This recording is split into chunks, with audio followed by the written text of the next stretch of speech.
E agora vamos com a entrevista do dia com Denise Campos, de Toledo. E eu converso agora com o Antônio Donato, que é deputado estadual pelo PT e líder do partido na Alesp, na Assembleia aqui do Estado. Deputado, boa noite, obrigada pela presença. Boa noite, obrigado pelo convite mais uma vez. Bom, deputado, vamos começar falando da relação Alesp com o governo Tarcísio. O senhor tem reclamado muito do Poder Legislativo sobre a atual gestão, fala em paralisia das comissões, vetos constantes por parte do governador, inclusive em projetos de interesse dele, e que ele devolve depois modificados. Isso continua acontecendo? Sim, infelizmente tem um desprezo do governador pelo trabalho legislativo. Isso não é só com a oposição, é com o conjunto da casa, mesmo com os parlamentares da base, com muitos projetos vetados e sem um protagonismo do legislativo nos debates, né, que são tão importantes, porque as comissões da casa, infelizmente, não funcionam. E mesmo quando os projetos vão ao plenário, as possibilidades de emendas, de alterações nos projetos são rejeitadas liminarmente, sem oportunidade de avançar o debate e de enriquecer os projetos que chegam até o parlamento. E o presidente da Alesp, o André do Prado, é aliado dele, né? Sim, o presidente André do Prado faz parte da base do governo, mas o problema maior está na própria liderança do governo, de como o governo encaminha os debates na casa. É sempre de uma maneira muito autoritária, sem admitir um debate verdadeiro que a gente possa aprimorar, inclusive para melhorar as propostas do Executivo. Agora, a gestão Tarcísio ela é aprovada por boa parte do eleitorado, a maioria.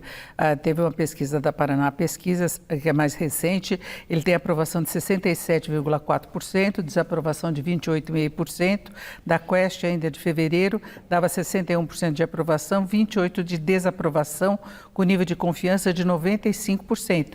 E ele está bem colocado também nas pesquisas para a presidência da República, é um dos mais competitivos, se o adversário for o presidente Lula, só que ele teve algum problema aí com a base em função das tarifas de Trump. A base bolsonarista não gostou das idas e vindas dele em relação a isso, que ele reconheceu as dificuldades para o empresariado, ele continua com esse discurso um pouco dividido, mas o PSOL entrou com um crime de responsabilidade contra ele. Hoje a bancada do PSOL. Como é que o senhor vê essa situação? Muda alguma coisa nessa posição dele na avaliação do eleitorado? Eu acho que muda bastante, né? Ele teve uma posição errática, né, nessa crise. É na hora da crise que a gente conhece os verdadeiros homens públicos, os governantes. E ele, num primeiro momento, preferiu atacar o presidente Lula, em vez de se solidarizar com o povo brasileiro e principalmente com o povo paulista, que será muito atingido, a indústria paulista, o agronegócio paulista, pelas tarifas de Trump. E depois se subordinou à agenda do Bolsonaro, depois voltou atrás, ou seja, você não sabe bem qual a posição dele. E sobre a avaliação das pesquisas, tem uma pesquisa que eu confio um pouco mais, que é o Datafolha, que mostra que ele tinha uma avaliação por volta de 40%. E olhando historicamente, os governadores, tanto Serra quanto Alckmin, o próprio Dória, tinham por volta de 60% no meio do mandato. Então ele tem uma avaliação que eu não acredito que seja tão boa, é mais um recall, é um governo sem marcas e sem grandes ações. Então eu acredito que na hora que o debate vier, ele primeiro enfraquecido pela posição errática que teve agora na questão das tarifas e que ele ainda não ajustou o discurso, porque na verdade ele está com o pé em cada canoa e as canoas estão se afastando.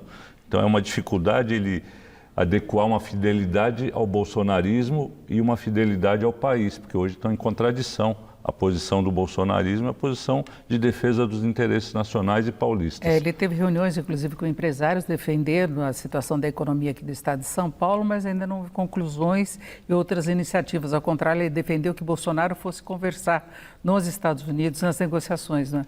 Pois é, foi uma proposta esdrúxula, encarada de maneira esdrúxula, como foi pelo Supremo, e essas idas e vindas, recentemente ele publicou um tweet dizendo que o Brasil não teve eleições livres, né? Então ele fica cada hora acendendo uma vela para um santo. E isso não funciona na política. Agora, de qualquer modo, prevalece a dúvida se ele vai ser candidato à reeleição ao governo aqui de São Paulo ou se ele vai ser candidato à presidência.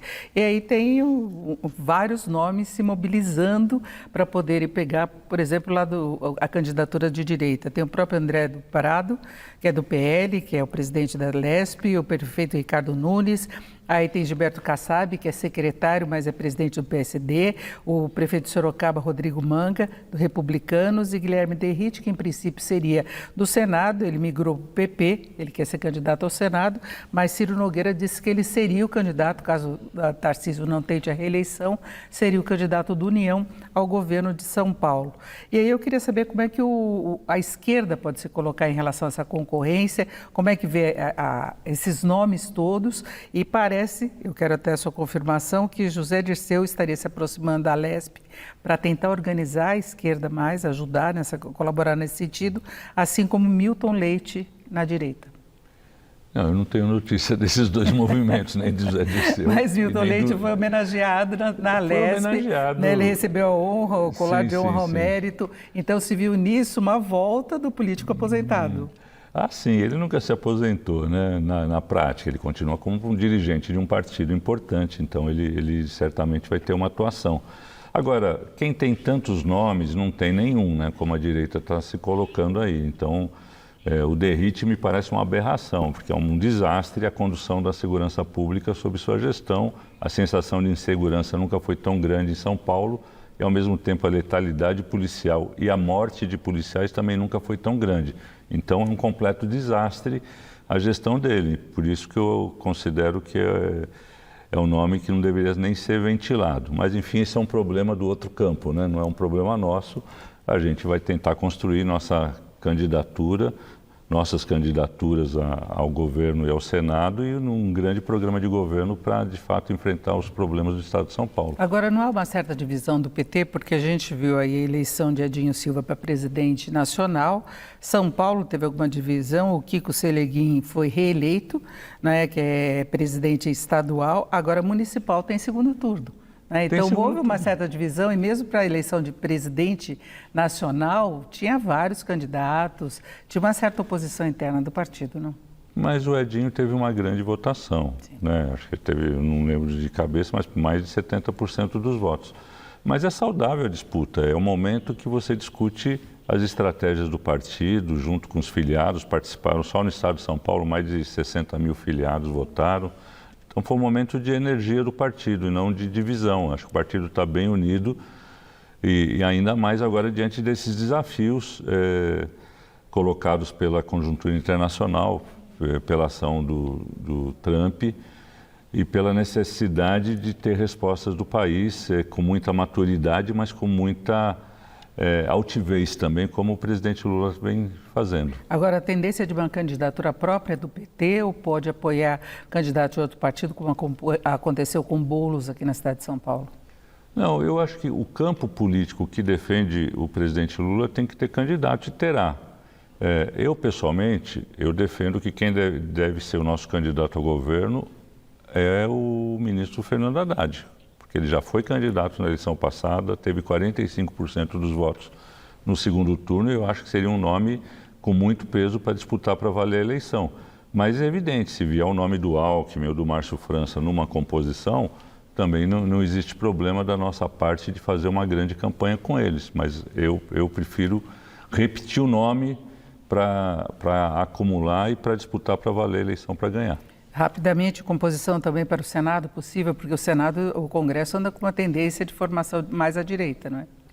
Sim, a disputa no Senado é absolutamente fundamental para o país, até porque o bolsonarismo colocou como prioridade eleger senadores para poder controlar o Supremo e para poder, de fato, subordinar o Supremo a um projeto político. Isso a gente não pode aceitar e a gente tem que ter uma chapa forte para o Senado com uma composição de democratas e progressistas. Perfeito. Eu agradeço muito a presença de Antônio Donato, que é deputado estadual pelo PT e líder do partido na Lesp. Uma boa noite, obrigada. Boa noite, eu agradeço sempre o convite. Com vocês.